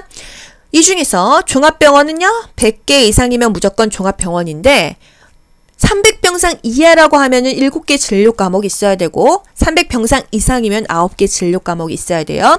이 중에서 상급 종합병원은요 병상이 500개 이상이어야 되고요. 진료 과목이 20개가 넘어야 됩니다. 아시겠죠? 1차 의료기관 의원급, 2차는 병원과 종합병원급, 3차는 상급 종합병원이에요. 의원급 1차 뭐 있어요? 의원급도 의원급은 의원, 치과의원, 한의원 있지만 조산원도 있고 뭐 보건소, 보건지소, 보건진료소도 다 1차로 들어갑니다. 환자를 진료할 때 진찰료, 검사료, 처치비, 약품비, 진료비 따로따로 가격 매겨. 이 지불제도 뭐야? 행위별 수가제. 척하면 척 아시죠? 그래서 합산하죠. 사후죠. 그래서 과잉진료에 문제가 있다. 하지만 진료의 질은 높다. 장단점이 있다는 거예요. WHO 세계보건기구죠. 우리나라는요 서태지 서태평양 지역사무소 필리핀의 마닐라 필리핀의 수도가 마닐라입니다. 서태평양 지역사무소 필리핀의 마닐라. WHO의 본부는 스위스의 제네바에 있대요. 스위스에 있지만 우리나라 지역사무소만 필리핀에 있다는 거. 성공적인 공중보건 사업을 위해서 지역 주민 전체의 적극적인 참여가 필요하다. 활동성 결핵 환자와 접촉한 사람 감염될 수 있겠죠. 우선 흉부 엑스레이 촬영을 합니다. 그런데 접촉하자마자 흉부 엑스레이 찍으면 그게 나올까요? 실질적으로는요. 2주에서 한 달 이내에 찍습니다. 이거는 요양보호사에서 원하는 답인데 간호조무사에서는 이 얘기가 없어요. 그냥 여러분 알고 계세요. 아, 내가 만약에 일하다가 활동성 결핵 환자랑 접촉했어. 바로 흉부를 엑스레이 찍는다고 안 나온다는 거. 잠복기 때문에 2주에서 한 달 이내이다. 그런데 만약에 양성 나왔어. 그랬을 때는 직접 엑스레이 찍어야 되죠. 직접 엑스레이. 음성이라고 하면 BCG 접종 맞아야겠죠. 홍역, 수화마비, 유행성 이하선염은 바이러스이다. 바이러스냐 균이냐 이 문제는 21세기 요즘엔 나오지 않습니다. 이런 거는 패스하셔도 돼요. 홍역풍이 뭐죠? MMR은 바이러스다. 요 정도만 그냥 알고 가세요. 정 암기하고 싶다. 나는 완벽주의다. 이러신 분은요. 이렇게 외우세요. 콜레라 균, 장티푸스 균, 결핵 균, 폐렴 균, 백일의 균, 성홍열 균, 디프테리아 균. 이렇게요. 홍역 바이러스, 풍진 바이러스, 수두 바이러스, 인플루엔자 바이러스, A형 간염 바이러스, B형 간염 바이러스, C형 간염 바이러스. 이렇게요. 에이즈 바이러스, 리케차, 발진티푸스 리케차, 발진열 리케차, 찌찌가무시 리케차. 이렇게요. 만성 퇴행성 질환은 호전과 악화를 반복한다. 그러면서 나빠진다. 수험생은 같은 실수를 반복한다. 매번 틀리는 걸 틀린다. 불가역적, 비가역적, 돌아갈 수가 없다. 원인이 불명확하고 불분명하다. 인구의 성비는 여자 대 남자다. 여자가 100이고 남자가 뭐 95, 뭐 110. 그래서 이게 그 인구의 성비가 되겠습니다. 1차 성비, 태아의 성비. 2차 성비는 출생시의 성비. 장래 인구를 추정할 수 있겠죠. 3차 성비, 현재 성비. 4차 성비 교재에는 없지만 있어요. 노년 인구는 성비가 낮아진다. 왜? 남자의 평균 연령이 더 낮으니까. 왜? 100대 남자 걸로 하는 게 이게 답이 되니까요. 남자가 더 조금 사니까 더 낮아진다. 가정 방문의 우선순위 너무 쉽죠? 가정 방문, 텔레비전 방문할게요. 텔레비전 좀 고쳐주세요. 이거죠? 비전염병 환자가 먼저이다. 신생아, 임산부, 결핵 환자 맨 마지막이다. 간호사분요. 영감 간호 반대죠. 영유아랑 감염병이 먼저이다. 가정 방문은 비전염성이 먼저이다. 이것도 맨날 나오니까 여러분 꼭 아세요. 치료적 의사소통으로 환자를 안심시키는 방법은 경청과 공감이었어요. 신뢰감과 경청과 공감. 손잡아주기 뭐 나쁘지 않죠? 지역사회 간호사 없이 가장 중요한 것은 지역 주민의 참여. 제가 아무리 영상 이렇게 목에 터져라 만들어도 여러분이 참여 안 하고 공부 안 하면 무용지물인 거예요. 똑같아요. 인체의 비타민 D를 형성시켜주는 광선은 우리 햇볕 받으면은 비타민 D 생기는 건 알았는데 어떤 햇볕이야? 자외선이래요. 자외선. 살균 효과. 자외선이다. 우리나라 노인 인구는 치매 유병률 굉장히 높죠. 노인 인구 증가로 만성질환 증가했죠. 고혈압 유병률도 증가한다. 부양비마저도 증가한다. 안 좋은 거다 증가한다. 우리나라는 2026년도에 초고령 사회가 돼요. 초고령 사회는 5명 중에서 1명이 노인입니다. 큰일 났습니다. 정신 건강에서 2차 예방은 정신질환자 조기 발견과 조기 치료이다. 조기 발견, 조기 치료 해봤자 2차라는 거. 이것도 중요하니까 볼게요. 조기 치료, 조기 검사, 조기 진찰, 조기 발견에도 무조건 2차라는 거. 여러분 제가 지금 목소리가 많이 흥분된 상태죠? 사실 지금 영상을 새벽 지금 4시에요. 지금 아침에 올릴 영상 추리다가 너무 이게 시간이 딜레이 돼갖고 제가 지금 날밤 새면서 녹음하고 있어서 좀 많이 힘드니까 양해 좀 부탁드릴게요. 뭐 숨소리가 거칠다, 뭐 어쩌고 막 이런 댓글이 있는데 최선을 다해서 하고 있는 것입니다, 여러분.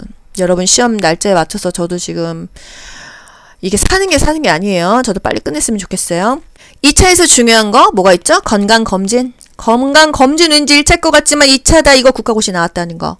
그쵸? 당뇨병 환자 철저한 식이요법 2차. 이제는 귀가 다르실 거예요, 진짜. 산전간호 1차.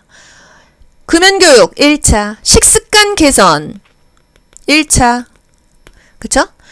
3차는요, 재활이다. 이거 최근 국시 나왔다고 했죠? 여러분, 재적용, 재활, 복귀, 물리치료, 이건 다 3차다. 이거 여러분 아시고 나서 다시 보세요. 조기 발견, 조기 치료, 2차지. 껌이지. 그쵸? 정신건강 증진 및 정신질환자 복지 서비스 지원에 관한 법률. 뭐 정신 어쩌고는 정신질환을 예방하고 건강을 증진시킨다. 이번만 그래요? 우리 교과서에서 나오는 모든 의료법의 목적은 뭘까? 국민의 건강을 증진하고 질병을 예방하는 것입니다. 오케이? 정신건강 증진시설 종사자의 인권교육 시간은 매년 4시간 이상이다. 보통은요, 보수교육을 8시간 합니다. 그런데 이 정신건강 쪽은요, 인권교육 4시간도 받아야 되고 보수교육을 12시간이나 받아야 된다는 거. 보통의 보수교육은 8시간인데 정신건강 보수교육은 4시간을 더 받아서 12시간도 받고 인권교육까지 받아야 된다. 그래서 정신건강 증진시설 종사자는 교육을 열심히 받아야 된다. 뭔가 보이지 않습니까? 간호간병 통합 서비스를 제공하는 인력은 간이다. 간호조무사. 간호사, 간호조무사, 간병보조인. 간병보조인이 거의 다 요양보호사가 많아요. 병원에서는 요양보호사 씁니다. 물론 자격증 없으신 그냥 간병인을 쓰기도 하지만요. 요양보호사를 더 선호하죠. 그래서 자격증을 따야 됩니다, 여러분. 별거 아닌 자격증 같죠? 이게 다 수요가 다르고 페이가 달라져요. 대우가 달라지고 내가 배우고 누군가를 간병하는 것과 전혀 상식이 없는 것과 천지 차이예요. 여러분 간호조무사 자격증 따기 이전과 지금을 비교해보세요. 너무나 우리 생활에서 상식적인 거 많이 늘어나지 않았습니까? 간호간병 통합 서비스. 이건 뭐 특별한 거 없어요. 간호와 간병을 통합한다. 요즘 웬만한 병원급 입원실 다 간호간병 통합 서비스입니다. 한 2주 정도 입원할 수 있는 그 기간, 보험 가능한 그 그 기간 동안은 간호사, 간호조무사, 간병 보조인이 병원에서 어느 정도 다 알아서 해줘요. 보호자가 없어도 가능하다. 입원 환자를 대상으로 보호자가 상주하지 않고도 간호, 간병 인력으로 포괄적으로 제공된다. 그래서 병원에서 많이 힘들어졌대요. 이것 때문에. 근데 길게는 뭐 잊지 못한다고 해요. 정신건강 전문 요원은 누가 있어요? 임간사, 임상심리사, 간호사, 사회복지사, 플러스 작업치료사가 추가됐죠.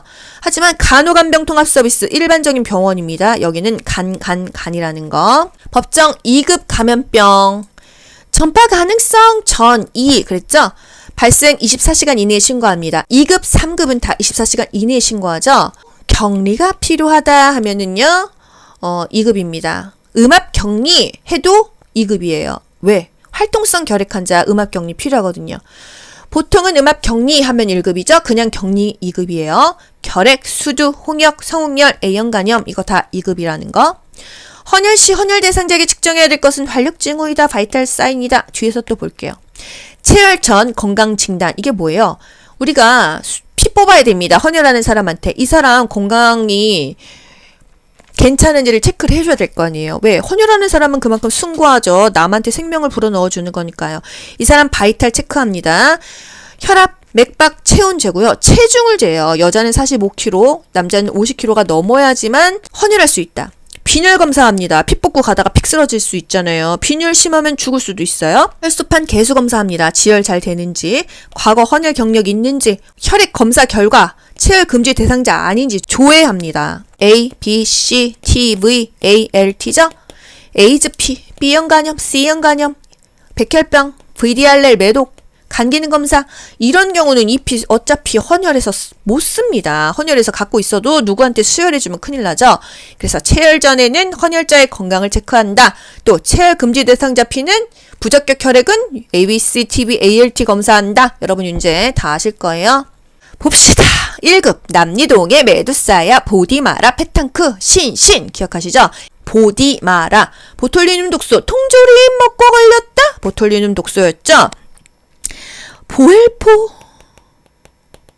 보톨리눔 독소 웰치균 포도상구균은 독소형 식중독이다. 독보헬포 1급이죠. 보톨리눔 독소 통조림 먹고 걸렸다. 요거 유력합니다. 디프테리아, 마버그, 라사열, 페탄크, 페스트, 탄저, 크리미안, 콩고, 신종감염병 증후군, 코로나가 뭐냐? 신종감염병 증후군이에요. 1급이에요. 신종 인플루엔자가 1급입니다. 신종플루요. 그냥 인플루엔자 4급이에요. 2급, 전파 가능성, 격리가 필요해. 그럼 2급이에요. 2급에서 우리 결핵, 홍역, A형 간염 배웠었잖아요. 조금 더 포괄적으로 알려드릴게요. MMR도 2급입니다. MMR이 뭐예요? 홍유풍, 홍역, 유행성 이하선염, 풍진. MMR이 2급이라는 거. 소화기계 질환 6종이 2급이다. 소화기계 질환 뭐야? 콜레라, 장테푸스, 파라테푸스, 세균성 이질, 장출혈성, 대장균 감염증, A형 간염이 소화기계 질환이거든요. 이게 과거에 1군이었대요. 그런데 이게 다 2급으로 왔다는 거. 2형 간염, 폐렴 왠지 궁금하지 않나요, 여러분? 2급이었다는 거예요. 성홍열, 고양이 혓바닥 딸기열 2급이다. 3급은요, 계속 감시해야 되고요. A, B, C. 여기서 A는 A형 간염이 아닙니다. 에이즈예요. 에이즈, B형 간염, C형 간염, 파상풍, 강아지, 쥐새끼, 모기. 이거는 다 3급인데 열자 들어가는 거 다 3급이에요. Q열, 웨스트 나인열, 황열, 댕기열 다 4급이라는 거. 특히나 모기요. 모기 때문에 걸리는 거. 일본 뇌염, 말라리아, 황열, 지카바이러스, 댕기열, 황지열 기억하시죠? 발즈 이거 다 쥐새끼 감염병입니다. 리케차였잖아요. 그쵸? 4급은요. 표본 감시. 인플루엔자, 매독, 성병류, 기생충 중에서 요충, 편충, 회충, 병원에서 감염되는 거 다 4급으로 넘어갑니다. 무의식 환자가 앙하이로 똑바로 누워있을 때 고관절의 외회전, 허벅지 뻗어지는 걸 방지하기 위해서 대전자 두루마리를 한다. 그러면 발, 북저굴과 하수족, 발레리나처럼 되는 거 방지하기 위해서 발 지지대 해준다. 복부 진찰 시 체위는요? 배횡하위죠. 배횡하위. 배횡하위는 회음부 간호에도 씁니다.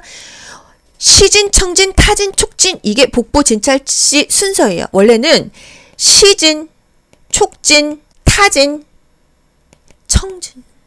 원래는 시진, 촉진, 타진, 청진 아니에요? 보고요. 만져보고 두들겨보고 청진하는데 복부 진찰 순서는요. 배 누르는 걸 맨 마지막에 해요. 왜? 장 연동 운동에 뭔가 변화가 있을 수 있기 때문에 배가 아프다 하면은 맨 마지막에 만져본다. 눈으로 보고 청진기로 들어보고 두들겨도 보고 촉진한다는 거. 사지 억제 시 순환장애 예방을 위해서 2시간마다 신체 보호대를 풀고 관절 운동을 시킨다. 2시간마다 풀어줘라. 2시간마다 체위 변경을 해줘라. 요오드 조영제 투여 후 CT 검사 시 부작용은 두드러기이다. 조영제 투여했어. 두드러기가 있을 수도 있고요. 뭐 여러 가지 부작용 많더라고요. 조영제 부작용은 두드러기다. 교재대로 합시다. 조두 조영제 부작용은 두드러기.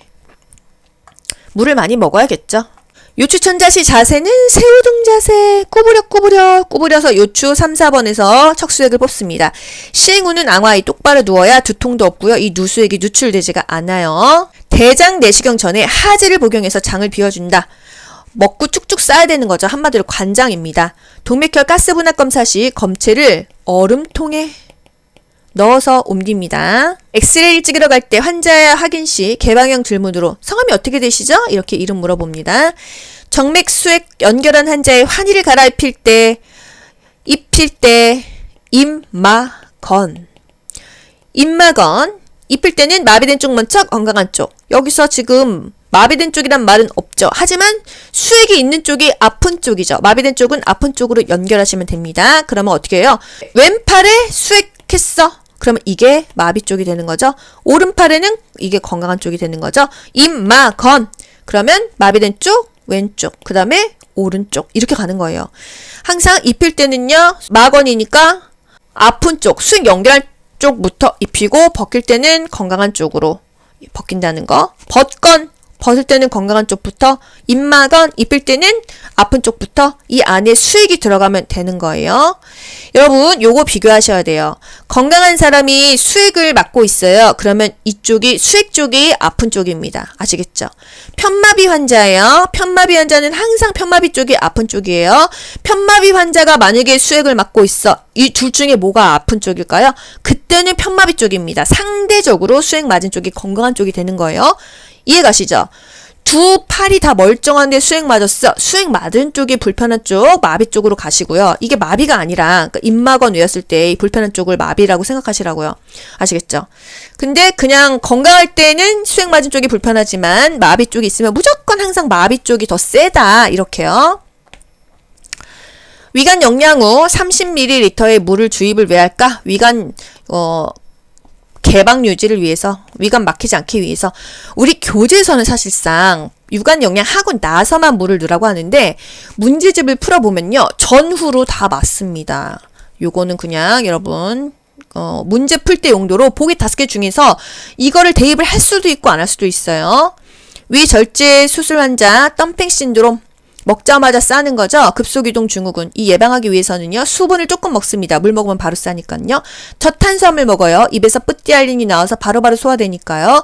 고단백 좋아요. 고지방 좋았다 하는 거 우리 교재에 덤핑 신드롬밖에 없어서 이거 그렇게 잘 나오지 않아요. 바로 직전 국시에도 나왔던 것 같아요. 백내장 수술했어. 기침, 무거운 것 들면 안 되는 이유는요. 압력이 상승하면 안 됩니다. 그러면은 수술이 잘못돼요. 자궁이 이완됐어. 그래서 산후출혈 했다고 한다면 자궁 저부를 마사지 해줘야 됩니다. 수축시켜야 되니까요. 다리 트렌들렌버그 포지션으로 올릴 수 있겠죠? 자궁 저부 마사지 할 수 있겠죠? 냉찜질 가능합니다. 분만 후 최소 몇 시간 동안 자연 변효가 없으면 보고할까요? 6시간이에요. 왠지 8시간 같지 않았네요, 여러분? 저는 그랬거든요. 6시간 이내에 인공 도뇨가 필요하다. 소변을 빼내는 도뇨는요, 단순 도뇨입니다. 소변 양을 측정할 때 단순 도뇨 하죠? 계속 소변줄 꼽는 거 유치 도뇨죠? 제왕절개했어. 24시간만 침상 안정하래요. 배 쬐으니까. 그 다음부터는 조기 이상 하래요. 신생아 목욕 시간 5에서 10분. 굉장히 짧게 합니다. 왜? 감기 걸리니까요. 목욕물 온도는요. 40도씨 전후이다. 목욕하고 나서 전 먹여야 토하지 않겠죠. 수유 전에 목욕해라. 수유 전에 기저귀를 교체해라. 전에? before. 그래야 토하지 않는다. 여자 환자의 단순 도뇨관 삽입 시 이거 중요한 문제예요. 대음순, 소음순, 요도 항문 쪽으로 닦는다. 맨 마지막이 항문이다. 왜? 항문에는 똥이 나오고 똥에선 대장균이 드글거려. 그래서 마지막으로 항문을 닦지 않고 반대로 닦으면 요도에도 균이 들어가 질에도 균이 들어가 난리도 아닙니다. 인공도뇨는 외과적 무균술이에요. 멸균해야 되기 때문이에요. 대음순 한쪽 닦고 손 버리고요. 이쪽도 대음순 한 번 닦고 손 버립니다. 소음순 닦고 손 버리고요. 또 소음순 닦고 손 버려요. 이렇게 한 번씩 닦고 그 소문 버린다. 이것도 중요하잖아요. 알코올은 절대 쓰지 않아요. 유치도뇨 환자 시 도뇨관을 잠그지 않고 소변 주머니가 바닥에 닿지 않게 합니다. 유치도뇨 환자 아래 소변 주머니 놓는다. 바닥에 닿지는 않게 한다. 잠그지 않고 이 줄 꼬이지 않게 잘 확인한다. 멸균 용기 뚜껑을 들고 있을 때 제가 일부러 사진까지 찍었잖아요. 뚜껑을 들고 있을 때 내면이 아래로 바닥을 향하죠. 아래쪽을 향한다. 그리고 바닥에 내려놓을 때는요. 내면이 위로 올라가죠. 위로 가게 한다. 여러분 이거 말이 어렵지 뭐가 어렵나요? 이거 뚜껑 들고 있으면은 내면이 아래로 한다. 그리고 뚜껑을 바닥에 놨어. 내면이 위로 가게 한다. 오케이죠? 이거 바닥으로 놓으면은 오염되니까요. 그죠? 여기서 우리 또 중요한 거 뭐 있었어요? 겸자를 손에 들 때는 겸자의 끝이 항상 손목보다 아래로 향하게 한다. 이게 뭔 말이에요? 사진 보세요. 겸자 끝이 아래로 하게 해야지 겸자를 위로 이렇게 제끼지 않는다 이 말이고요. 용액 따를 때요. 어떻게 따라요? 용액 뚜껑 이렇게 놓고 그리고 나서 라벨 있는 쪽 붙잡았죠. 라벨 있는 쪽 붙잡은 이유는 그 용액이 그 라벨에 묻어서 이름이 안 보이면 뭔 용액인지 모르니까요. 그리고 초반에 조금 따라 버린다고 했죠. 입구 오염됐다고 생각하고 그리고 중간부터 따라서 쓴다. 우리 초소변은 버린다와 똑같은 의미입니다. 아시겠죠? 오염된 격리 가운을 벗는 법. 가운 안쪽에서 손을 이렇게 움직여 갖고요. 이게 지금 안쪽을 붙잡고 있는 거예요. 여러분 사진 잘 안 보이시죠? 안쪽을 붙잡고 이건 겉이에요. 이 어깨 내면을 잡고 가운을 벗는 겁니다. 겉을 잡고 하는 게 아니라 이렇게 깔짝깔짝 안쪽으로 벗는 것입니다. 밖에가 오염되어 있으니까 격리실에서 이렇게 벗어가지고요. 이 상태로 그대로 걸어 놓는 거예요. 가운을 걸어둘 때는 격리실 밖에다가 놓는다고 하면은 뒤집는데 그냥 그 격리실 안에서는 여기가 어차피 다 오염됐으니까 그냥 그대로 겉으로 건다 이겁니다. 이게 격리실 만약에 아니에요. 그냥 이 상태로 걸어요. 근데 밖으로 나오면 뒤집으라 이겁니다. 그리고 이 수술실 안에서 서로 이 가슴과 허리 사이만 멸균으로 본다 했잖아요. 서로 등을 마주하고 이렇게 등끼리 하고 지나가요. 가운데끼리 부닥치지 않게 오염되니까. 붕대를 적용하는 방법으로 옳은 것은 뼈가 돌출된 부위는 솜을 대고 감는다. 균일한 압박이 가해지도록. 그리고 우리 산소 마스크 같은 거 꼈을 때도 여기 거즈를 대준다. 그런 문제 하나 나왔었습니다. 붕대법이요. 시작과 마지막은 환행대 그림으로도 아셔야 돼요. 부목을 고정한다. 사행대죠. 굵기가 비슷한 곳. 팔뚝 같은 데가요. 나선대예요. 비슷 이렇게 외웠어요. 나선대예요. 굵기가 다른 곳, 급격히 변하는 곳, 나선절전대, 종아리 부종 있고 이런 데는 나선절전대이다. 뭔가 변절한다 하면 변했다는 거 아닙니까? 급격하게 변하는 부분은 절전대이다. 이 정도만 할게요. 노인 환자 통목욕 시 미끄럼 방지 매트 깔아야겠죠? 그리고 어지럽다고 한다면 통 속에 물을 빼고 트렌델렌버그 포지션으로 해줍니다. 목욕 시간은 20분, 통이공 20분만 해요. 대상자의 의치간호 시 세면대의 의치 파손 예방을 위해서 수건 깔고 흐르는 찬물에서 세정제와 칫솔을 사용해서 닦는다. 치약으로 닦지는 않아요. 마모되기 때문에 세정제 좋다는 거. 또 주방세제 퐁퐁도 가능합니다. 치매 환자가 자꾸 집 밖으로 나가라고 할 때 같이 나갔다가 자연스럽게 들어와도 되고요. 좋아하는 일을 하게 해주거나 주의를 환기하기도 하고요. 같이 노래할까요? 같이 옛날 앨범 볼까요? 이런 것도 좋고요. 오히려 배회 코스를 만들어가지고 집 안에서 배회하게 하는 것도 좋습니다. 실내에서 배회하게 하는 거예요. 밖에서가 아니고요. 아시겠죠? 그리고 자꾸 집 밖에 나가려고 하는데 해가 질 때 석양증후군 얘기가 나오면은 커튼을 닫아야 돼요. 불을 환하게 해줘야 돼요. 그래서 지금은 밤이 아니다, 낮이다 이렇게 연출을 해줍니다. 아시겠죠? 치매 환자가 자꾸 밖으로 나가려고 할 때는 자연스럽게 같이 들어오거나 배회 코스를 오히려 만들어서 집 안에서 방황하게 하거나 같이 산책을 나가는 방법 등이 있습니다. 특수구강 간호 시 사용할 수 있는 용액은 붕산수, 증조수, 과산화수소, H2O2죠? 이거 물에 섞습니다. 백태 제거하죠. 생리식염수. 글리세린은요, 입술에 발라요. 이거 화장품 원액이 아닙니까? 클로르헥시딘, 이거는 임플란트 했을 때 헹구는 그 핑크색 물입니다. 소독액이요. 그리고 미네랄 오일, 이것도 입술에 바르는 거예요. 알코올은 아니다. 개방상처에 알코올 쓰지 않고 입안에 알코올 넣으면은 점막 다 터져요. 점막 다 찢어집니다. 마스크의 종류 볼게요. 여기서 최근에 BJ 호흡 마스크가 국가고시에 나와가지고요. 안 할 수가 없습니다. 그래서 이것까지 나올까 했는데 나왔어요. 일단 가장 흔히 사용하는 거 뭐예요, 여러분? 비강 캐뉼러, 비강 카테타입니다.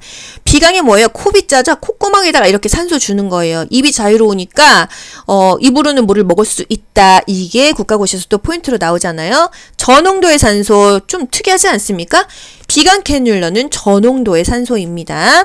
음식 수분 섭취 가능하다는 거. BJ 호흡 마스크가 뭐야? 자발적으로 호흡하는 대상자에게 가장 높은 산소를 제공한다. 고농도의 산소를 제공한다? 고농도예요. BJ 호흡 마스크는요. COPD 환자, 만성 폐쇄성 폐질환 환자, 저농도의 산소를 준다 했어요. 이게 바로 뭡니까? 벤츄리 마스크입니다. 벤츄리. 벤츄리는 저농도예요.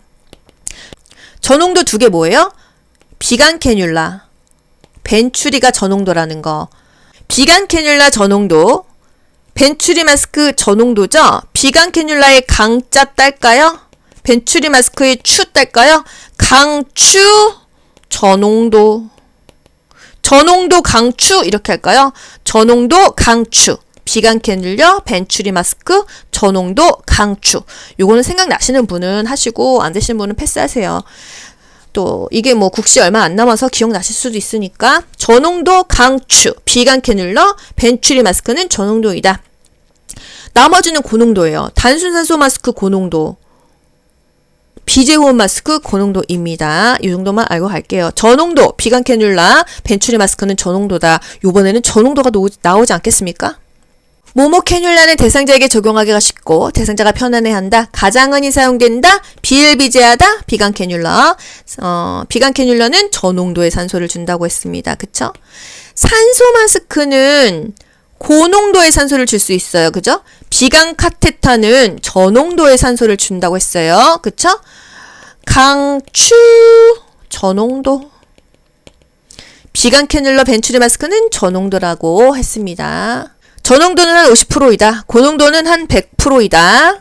고농도 산소 투여법은 산소 마스크, 안면 마스크이다. BJ 호흡 마스크 있었어요. BJ 호흡 마스크. 이거 즉 국시에 나왔다고 했죠. 만성 폐쇄성 폐질환 COPD 환자는 벤츄리 마스크 저농도의 산소를 준다고 했습니다. 여기서 벤츄리 마스크는 산소가 50%보다 더 작아요. 24에서 40%래요. X선 장애, 방사선 많이 찌면 뭐 암 걸린다 그러지 않습니까? 조혈기능 장애가 온다. 암이 발생한다. 불임이 오고 피부에 궤양이나 염증이 생긴다. 눈이 안 좋다. 백내장이 온다. 부정맥이 있는 환자는 특별히 저혈압을 관찰하라고 합니다. 부정맥 환자는 저혈압을 관찰해라. 왜? 심장이 불규칙적이고 약하게 뛰니까 심천맥박을 재라. 부정맥 환자는 저혈압 재고 심천맥박을 재라 그랬어요. 정상 소변에서 발견되지 않아야 될 거 뭐가 있냐? 포도당, 단백질, 케톤, 빌리루빈 나오면 안 된다. 그러면 정상적인 소변에서 나와야 되는 거? 요산, 요소, 크레아틴인, 무기염류는 정상 소변에서 발견돼야 된다. 요산, 요소, 크레아틴인, 무기염류는 정상 소변에서 나와도 된다. 안 되는 거? 포도당이 나오면 안 된다. 분해돼서 나와야 된다는 거죠. 단백질, 케톤, 빌리루빈 나오면 안 된다. 혈액의 요소, 질소, 번검사가 수술 전 환자의 신장 기능을 확인하기 위한 검사라는 거 과거 국시 한번 나왔다는 거. 신장 기능 검사는 번검사이다. 이게 요소 질소 검사이다 그랬어요. 신장 기능을 체크하는 검사 번검사입니다. 여러분 긴 시간 고생 많이 하셨어요. 저도 고생 많이 했어요. 좋아요 누르면 합격. 귀로 듣고 고득점 합격하는 비결이 귀간조에 있습니다.